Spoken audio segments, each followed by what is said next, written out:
Sebelum lanjut nonton video ini, jika kalian suka dengan channel Pegawai Jalanan, silahkan kalian support kami dengan cara subscribe dan klik tanda loncengnya. Silahkan gunakan headset Anda untuk mendapatkan kualitas suara yang jernih. Selamat menonton.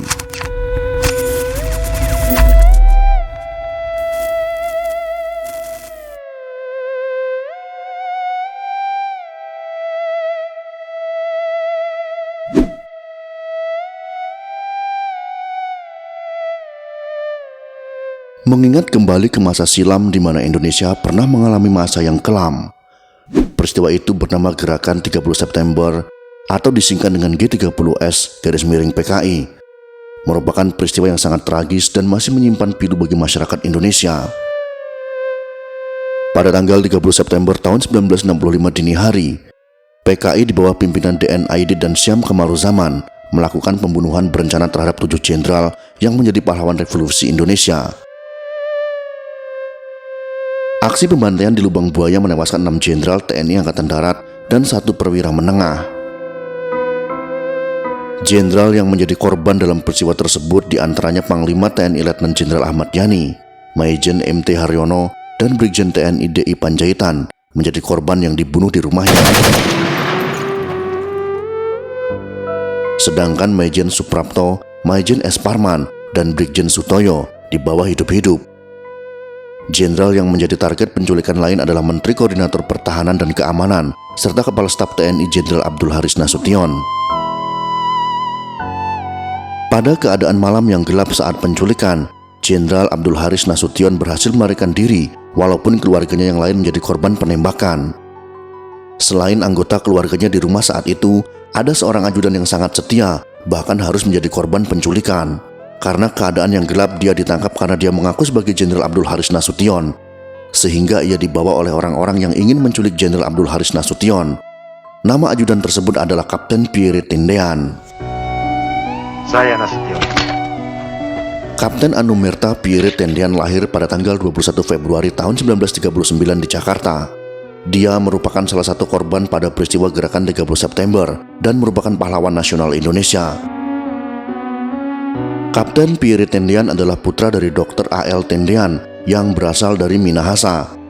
Sedang ibunya seorang berdarah Perancis bernama Cornel M.E. Pierre atau Pierre adalah anak kedua dari 3 bersaudara. Kakak dan adiknya masing-masing bernama Mitzi Ferry dan Ruswidiati. Dia mengawali sekolah dasarnya di Magelang, lalu melanjutkan SMP dan SMA di Semarang.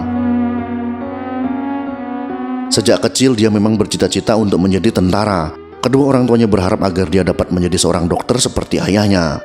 Karena tekadnya yang kuat, maka dia dapat bergabung dengan Akademi Teknik Angkatan Darat di Bandung pada tahun 1958. Sewaktu menjadi taruna, Pierre pernah ikut tugas praktik lapangan dalam operasi militer penumpasan pemberontakan Pemerintah Revolusioner Republik Indonesia atau PRRI di Sumatera. Dari sinilah awal permulaan kisah cintanya dengan seorang gadis asal Deli, Sumatera Utara yang bernama Rukmini. Setelah lulus dari Akademi Militer pada tahun 1961 dengan pangkat Letnan II, Tendean menjadi Komandan Peleton Batalion Zeni Tempur II Kodam II Bukit Barisan di Medan. Setahun kemudian, ia mengikuti pendidikan di Sekolah Intelijen di Bogor. Setamat dari sana, dia ditugaskan di Dinas Pusat Intelijen Angkatan Darat untuk menjadi mata-mata ke Malaysia sehubungan dengan konfrontasi antara Indonesia dengan Malaysia. Dia bertugas memimpin sekelompok relawan di beberapa daerah untuk menyusup ke Malaysia. Berkat kerja keras dan kemampuannya, Pierre Andreas Tendean dipandang sebagai TNI yang unggul. Hal ini terbukti dari berebutnya 3 jenderal untuk menjadikan Pierre Andreas Tendean sebagai ajudan. Mereka adalah Jenderal Abdul Haris Nasution, Jenderal Hartawan, dan Jenderal Kadarsan.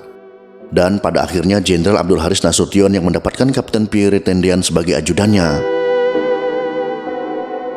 Pada tanggal 15 April tahun 1965, Tendean dipromosikan menjadi Letnan 1 dan ditugaskan sebagai ajudan Jenderal Besar TNI Abdul Haris Nasution. Saat diangkat menjadi ajudan, dia menjabat Menteri Pertahanan dan Keamanan merangkap Kepala Staf Angkatan Bersenjata. Dia adalah sosok ajudan termuda Jenderal Abdul Haris Nasution karena saat itu berusia 26 tahun. Dia menggantikan posisi Kapten Manulang yang gugur saat bertugas di Kongo.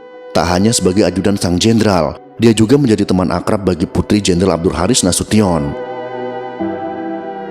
Mengemban tugas sebagai ajudan mengharuskan Pierre ikut kemana saja Nasution bertugas. Menurut biografi resmi Pierre Tendian dalam Sang Patriot, kisah seorang pahlawan revolusi, kegiatan Nasution yang paling sering dikawal Pierre adalah agenda main tenis. Keluarga Nasution biasanya main tenis 2 kali seminggu di lapangan tenis Menteng dan Senayan. Selain kegiatan di dalam kota, Pierre pun harus siaga sewaktu-waktu Nasution dinas ke kota lain. Nasution acap kali menjadi tamu undangan sebagai pembicara dalam konferensi atau seminar nasional. Biasanya Pierre lah yang sering diminta Nasution untuk mendampingi dalam kunjungan di luar kota.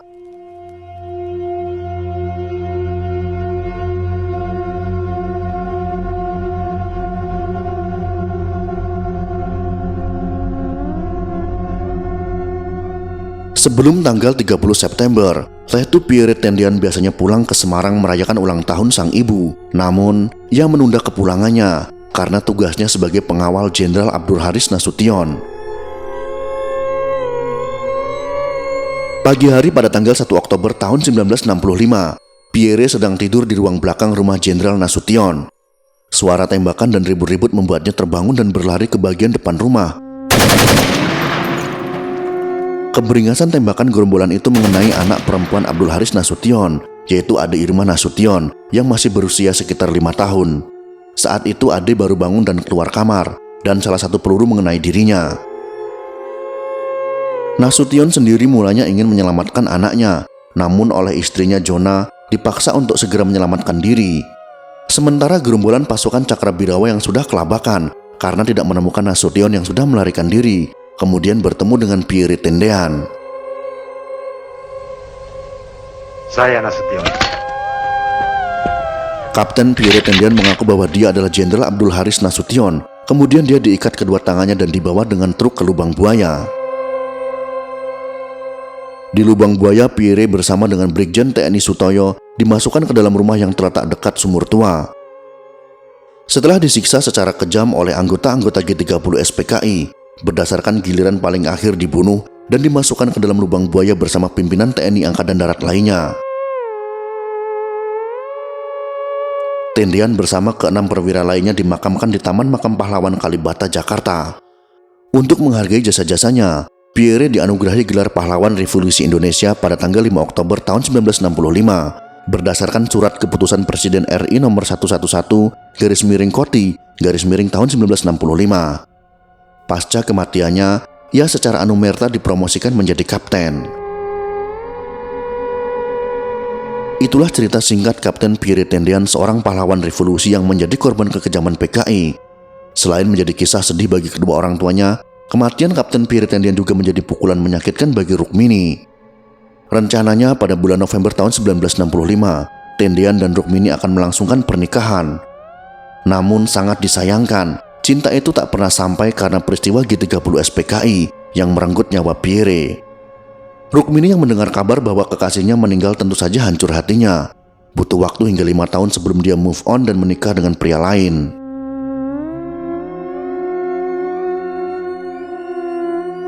Itulah sekelumit kisah tentang kisah tragis ajudan tampan yang rela menjadi martir atasannya saat peristiwa G30 SPKI. Semoga video ini bisa menjadi pengingat dan juga pelajaran bagi kita semua. Jika kalian suka dengan video ini, silahkan berikan jempol ke atas. Dan jika kalian menganggap video ini bermanfaat, maka bagikanlah untuk teman-teman Anda yang lain. Terima kasih sudah menonton.